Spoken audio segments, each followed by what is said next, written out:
Hey, how's it going again today, guys? Out doing a training hike. Still trying to get my mileage up. Haven't gone real far. It's just been real crowded here. It's a pretty busy season, so a lot of places I normally go I haven't been going to. But I'm going to talk about, and I'm not an expert, but just some information I been reading up and kind of got a class on is measuring your feet and how important it is. So let me go through my thoughts on that and I'll get back to you.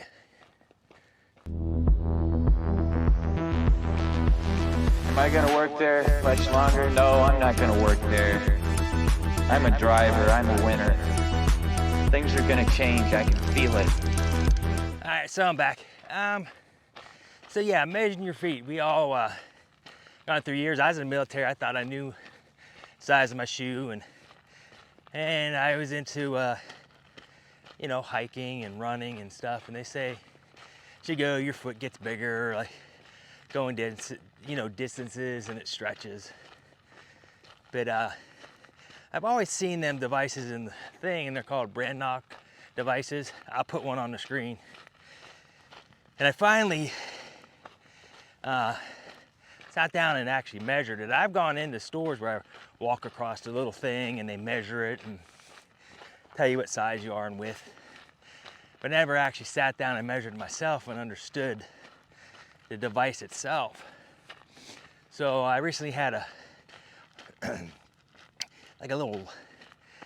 lesson on how to fit shoes, and it's super interesting.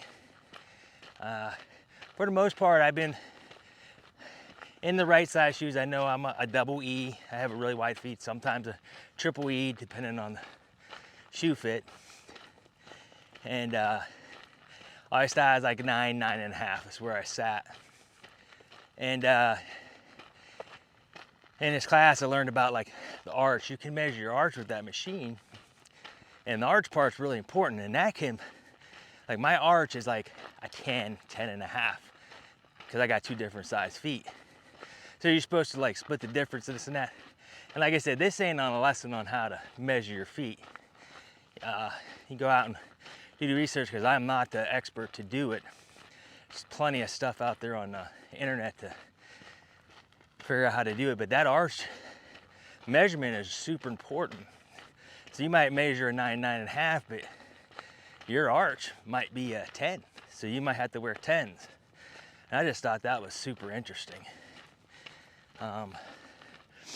The other thing I am is changing up is I loved Ultras for years, but Ultra has changed so much that I can't wear them no more. And I'm not talking crap, but like the Ultra 7s, I can't wear them, and I wear the Topos. I've gone through the Topos. Still got some Ultra 6s that work pretty good. They're not like the 5s. But I'm changing up to, I'm doing a boot this year. Do a hiking boot style. It's either gonna be a hiking sneaker, so like the Hoka mids or even the Topo mids. I'm gonna do something up over my ankle to try to get less movement.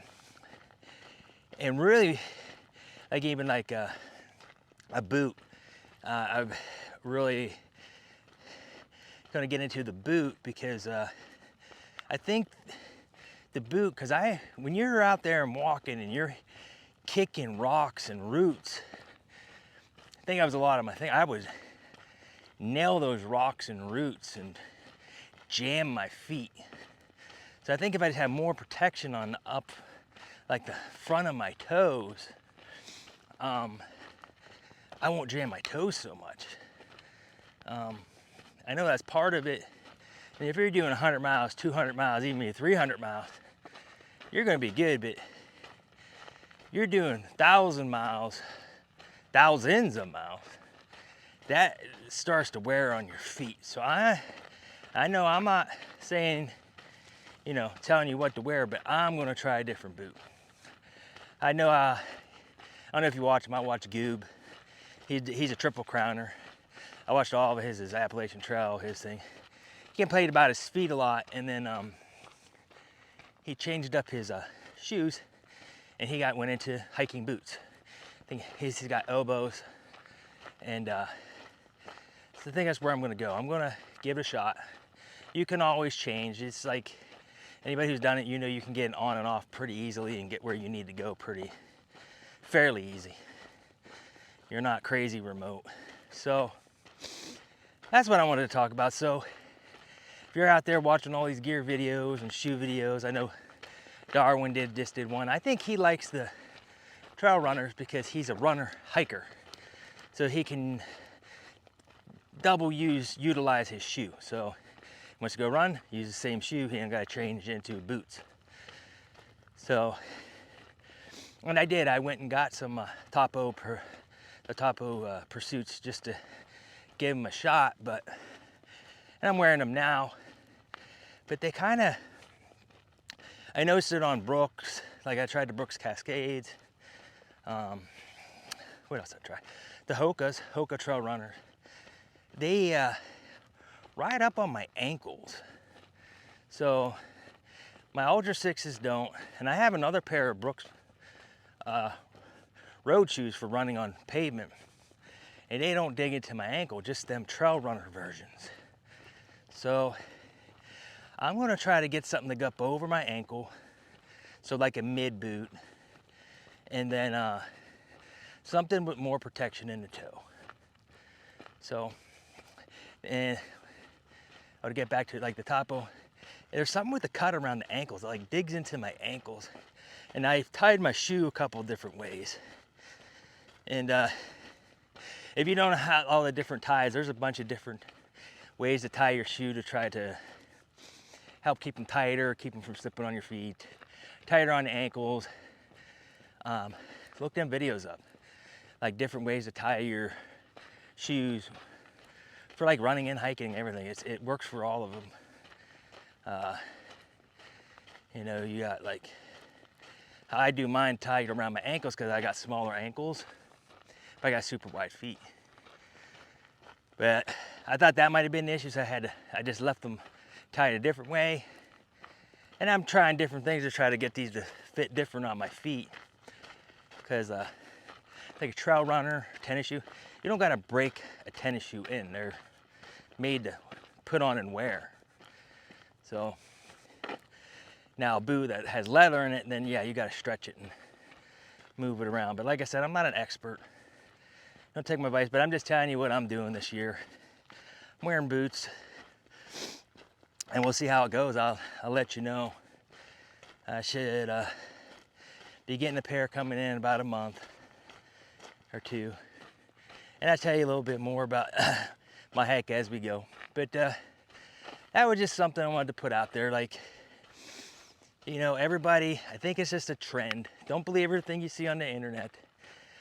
Trust me, I'm addicted to watching hunting, or not hunting, but, well, hunting videos, but hiking and gear videos. I'm a gearhead. I love gear, and I want to have the coolest gear, you know. It's kind of my thing. But I think I'm going to bring it back. Everybody makes everything really complicated, like sourdough. Act like it's this big complicated process, and my wife was doing all about it, and then she really got into it, and she's like, well, this is a lot simpler. They made it seem really hard, and it's the same with all kinds of stuff. Like I like to smoke pipes, and there's a big forums and stuff I watch about them. They act like it's hard. Or even hunting. Oh, you got to put all your, you know, smell deterrent and this and that. And I'm like, I didn't do that crap when I was young. I'd just go out and hunt, you know. I just put my regular, I did have hunting stuff, no fancy hunting clothes, but go out and I was successful. So everybody just tries to, you know, they want to write an article or whatever, so they make stuff a lot more complicated sometimes than it needs to be. And I think I like trail runners, maybe for shorter distances, like 100, 200, 300, like I said. For these long distances, I don't think my feet can take it. So I'm gonna get some with a little bit more oomph to them to try to protect my feet a little bit more. And I was talking, holy shit, guy I had been hiking with for a long time, and was asking him some advice. He ended up going to like some kind of hoka, but it went up over his ankle. And he said it worked really well. And they say not to do waterproof. He said once he started getting into a whole lot of mud, the waterproofing really kind of helped his shoes clean off better. I don't think I'll do that until we start getting an enormous amount of rain in there, maybe up north. Then I might switch to waterproof, but for now I'm not. When I get him, I'll let you know what I got and what I think of them. After I've walked, I don't know, I'll try to get 200 miles in them and let you know how they're doing and what I got. But that's really all I got. So, brannock's device, brannock, brannock, however you say it. Look up some videos, so you'll be really surprised. You might be in the wrong shoe and you just don't know it. I'm talking sneakers, hiking, whatever you're doing, you really might have just been getting the wrong size. And go to like a sit and fit where you sit down and they fit your feet. And if not, if you research enough, you'll be able to go in there and see how you're supposed to measure everything and be able to figure out what shoe works for you. So that's all I got. Go do a little bit of walking here. You guys stay easy. Peace.